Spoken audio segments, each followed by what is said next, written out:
Hi everybody, this is Nick, and today I'm coming to you with a really quick Excel tip to help you organize some of those spreadsheets. You might receive data in different ways once in a while, and you want to be able to sort your data in an intentional way. So right here, I have attendance numbers for Smithsonian Museum annual visitation from 2011 to 2022. This is how I got my data, but I know that when I visualize this data in charts, I want it to go from the lowest year, the oldest year, through to the nearest year. So I need this whole table to be sorted in a different way. And what we're going to do is we're going to sort this. We know we can sort columns up and down, but did you know that you can sort data tables left to right as well? So all you need to do is highlight the data that you want to sort.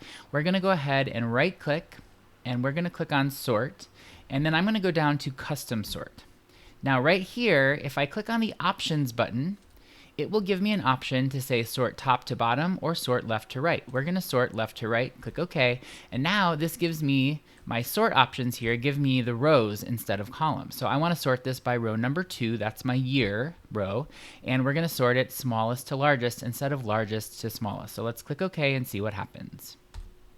Perfect. Now I have a wonderfully sorted table. Now it goes from 2011 all the way to 2022. If I want to make sure to see all my values, I'm going to double click those. And now you have a perfectly formatted table left to right of all of those visitation years. I hope you liked this video. If you do, give it a thumbs up and make sure to hit the subscribe button and the bell next to it. You'll get notified every time I post a new video in data design, usually PowerPoint, Excel, or Word. I had a great time making this for you, and I can't wait to see you all next time.